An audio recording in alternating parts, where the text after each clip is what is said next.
Welcome to Public Health on Call, a podcast from the Johns Hopkins Bloomberg School of Public Health, where we bring evidence, experience, and perspective to make sense of today's leading health challenges. If you have questions or ideas for us, please send an email to publichealthquestion@jhu.edu. That's publichealthquestion@jhu.edu for future podcast episodes. It's Lindsay Smith Rogers. Today, the psychology of misinformation. I talk with Matthew Facciani, author and social scientist, about how we can understand more about misinformation by thinking about how our psychological biases influence how we process information. We also talk about ways to be more empathetic to reduce polarization and how to build up our own immunity against false information. Let's listen. Matthew Facciani, thank you so much for being on Public Health on Call. How are you? I'm doing well. How are you doing? I'm okay, hanging in there. So we're talking to you today about misinformation, something that we've really covered quite a bit in this podcast, but we're going to come at it from a unique angle. And part of that angle is, would you tell us a little bit about your background and your work? Yeah, so I do have a bit of an interdisciplinary background, a bit of a unique path to where I am right now. I started studying neuroscience in graduate school, fMRI research, specifically trying to understand how the brain processes images and words and emotions. And I found that really interesting, but I realized I was more interested in broader questions of how do beliefs form and how do people process information and how do social factors influence information? How do two people read the same thing and come to very different conclusions?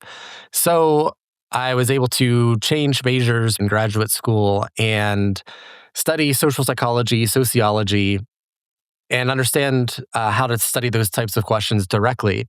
So for the past few years after graduate school, I've been working as a researcher studying these types of questions of how do our emotions and identities and who we know influence what we believe.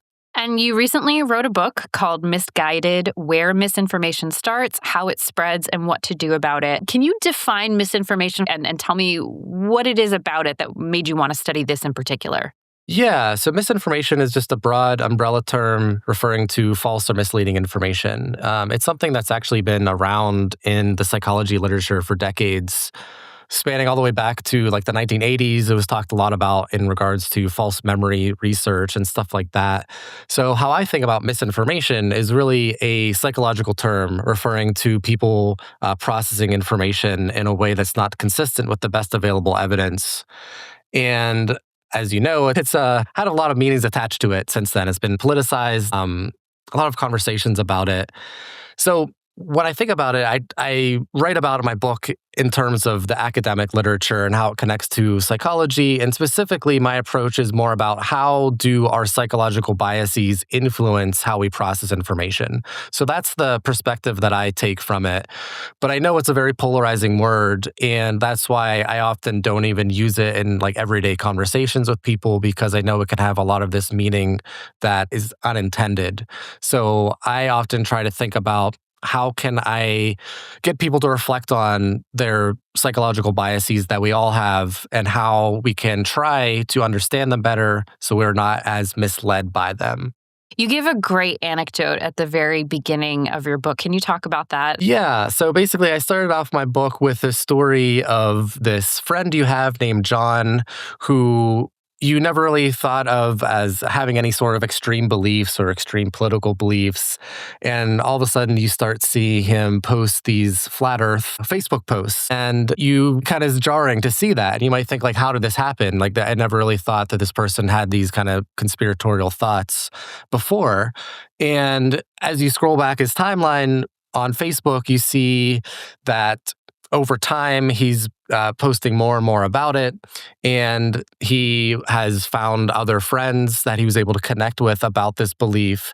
And it's something that a few different people have talked about, this type of process of community driving beliefs. And I also mention the Behind the Curve documentary, which dives into this even further, this idea of like people who believe in a flat earth finding community with other flat earthers. And I think it really speaks to the power of that community shaping our beliefs. And I make the point that this can be a very psychologically rational response. Like when you think about your everyday life, believing if the earth is flat or round may not have a big impact on you. However, losing all of your friends and social support will have a big impact on you. So, I'm using the flat earth as just one example, but it can really be any sort of topic that would broadly fall into that academic word of misinformation, because a lot of times people will believe something that allows them to connect with the community, and that's what matters most to them. But when we think about why they might believe something that's not consistent with the best available evidence, you have to evaluate how people are weighing in their mind something that can be this abstract fact, a shape of the earth, versus the everyday immediate social support that they receive. There's another factor in that anecdote that I think comes up again and again throughout your book, and that's also the issue of identity. So relationships is part of this. Can you talk about identity? Yeah, so identities are thought of in the social psychology literature as a set of meanings, essentially. And we have these sets of meanings and values that help us navigate the social world. And we all have thousands of identities. You can have a parent identity, you can be a sports fan identity, a student identity. And a lot of times these are very helpful and useful. Like if you're a student, you might want to study and get good grades. And then in doing so, you receive the self-esteem boost. And that self-esteem component is really critical because when we act in ways that are consistent with the meanings of our identities, we are afforded this self-esteem. And when we are motivated to protect that source of self-esteem and protect that social support that comes with these identities that allows us to connect with other people who share those identities, it provides community, it provides self-esteem, all these really positive social benefits. So again, when you're encountering information that challenges something connected to your identity, you might be motivated to reject that information because it feels like an attack on your self-esteem, your sense of self. And this could be compounded by if you only have a few identities that all share a lot of the same meanings.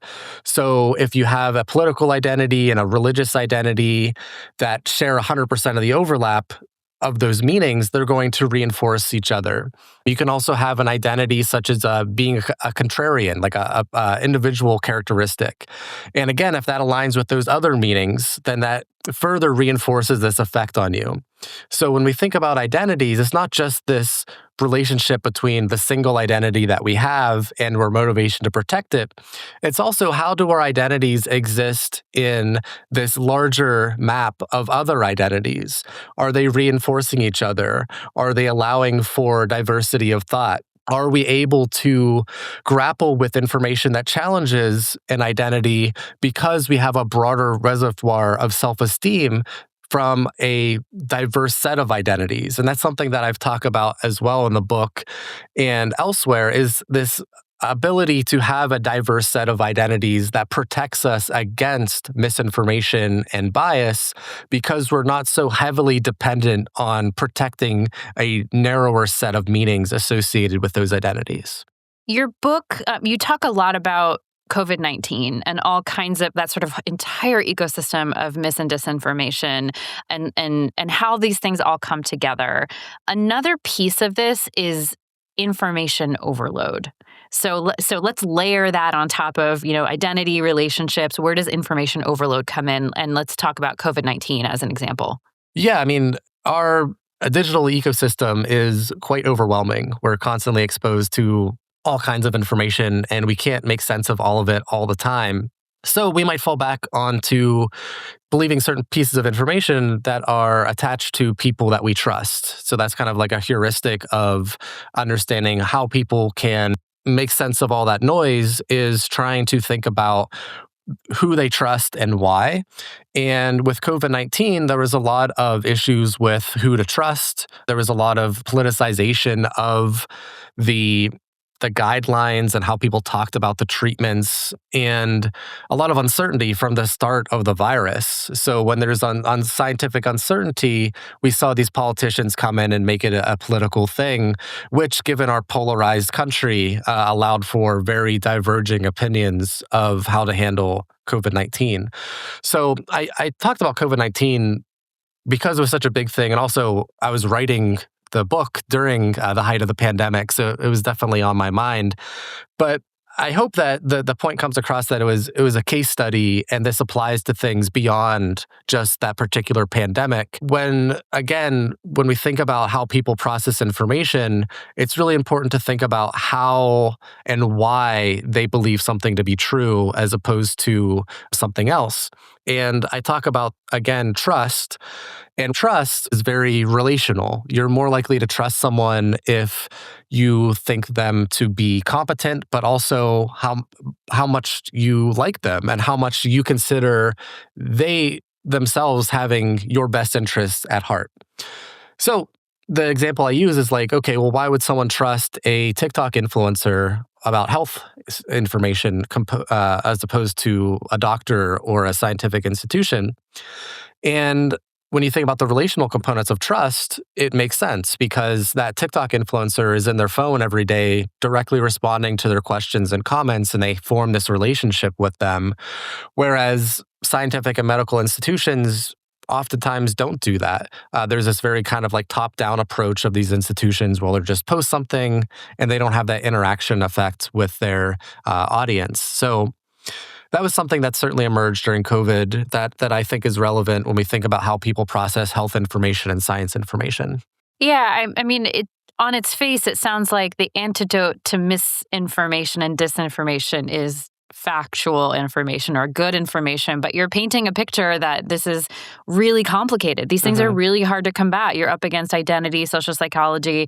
So, how can we start to break through? It's certainly a big question, and there's a lot of different approaches that you can take. Connecting to that trust element, I think it's important for scientists and physicians to be active in different spaces in order to build this relational trust. So instead of having that traditional top-down approach of just posting something on, the public health official website, the CDC or whatever it may be, you actually have physicians interacting on social media themselves, going on podcasts, going on this new media format where you interact with a lot of more people directly. So I think that's a big part of it is just institutions catching up to our modern information environment and actually forming those relationships and connecting with people directly and addressing their concerns. So that's the one part, is the institutional part. I also think individually, we all can do a better job of navigating our information environment with different media literacy skills. And this is something that I've been studying is how to teach media literacy and digital literacy skills in the form of, quick online games even. A lot of researchers have been studying how to share these types of skills in the format of playing a game where you learn these types of things. So there's tons of resources online to do that. One of the big things of media literacy that I think is not discussed enough, but I think is very important, is this idea of critical ignoring. So we often think about critical thinking, being able to analyze information carefully and thoughtfully, and that's super important. It's really important to understand how to fact check different pieces of information.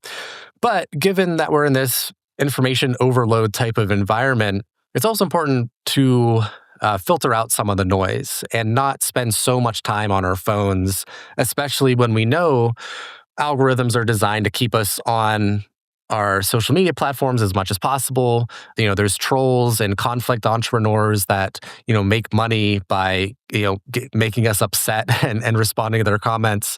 So this idea of trying to ignore the bad actors on social media, the idea of nudging ourselves to set timers and not spend so much time going down the rabbit hole of some of this really outrageous and anxiety-provoking information, but also understanding to the idea of what's called lateral reading, where you cross-check claims laterally by checking the source of the author and their agenda and who's funding them and stuff like that, as well as understanding the outlet that they're publishing on. So instead of just trying to look at the information from the particular article and trying to debunk if the article's arguments make sense, it can be helpful to go beyond the article and try and understand the background of the author and the structure of the media outlet that they're publishing on. One of the things I took away from your book is that, I think, especially those of us that have been working in public health for a while, we tend to think of this as an us versus them. We tend to think of misinformation as this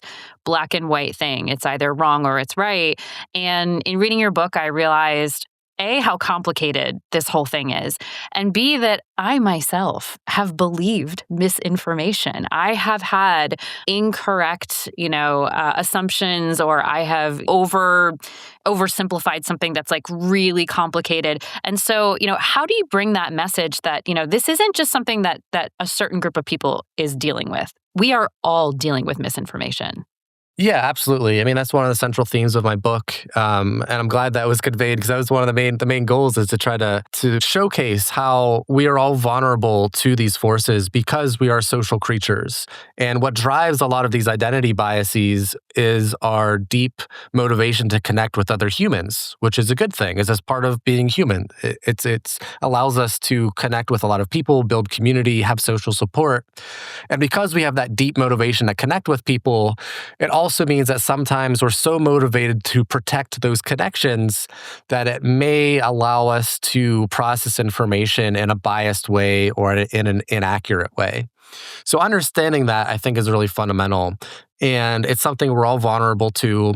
And again, when we think about misinformation, it's a word that can almost be unproductive for having conversations sometimes because it's often used that has like this negative connotation, or it's assumed to have a negative connotation.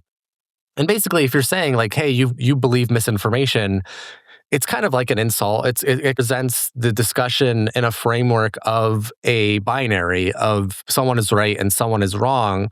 Whereas a lot of the time there are elements of truth to whatever the person's saying. And maybe you're not even able to get at their main concern because they're so caught up on that quote unquote misinformation that they believe. So if they have concerns about the speed of the vaccine, for example, being developed, maybe you don't even get to that because you just said, oh, you believe misinformation about the vaccine. So we don't even get to have a conversation about the process of vaccine development or broader concerns about trust in medicine. So I think it's really important to try to understand where people are coming from and where their concerns have originated from. And importantly, how you can connect with each other and learn from each other.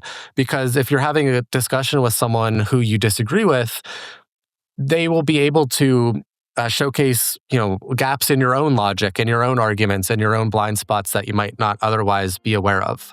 Well, I found your book really illuminating, and I didn't know that I needed to know so much more about misinformation. Matthew Facciani, thank you so much for being on Public Health on Call. Thank you so much for having me. It's great to talk with you. Public Health on Call is a podcast from the Johns Hopkins Bloomberg School of Public Health, produced by Joshua Sharfstein, Lindsay Smith Rogers, and Stephanie Desmond.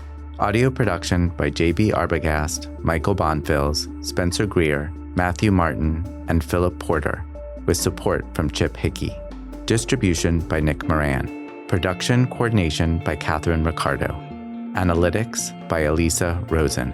If you have questions or ideas for us, please send an email to publichealthquestion@jhu.edu. That's publichealthquestion@jhu.edu for future podcast episodes.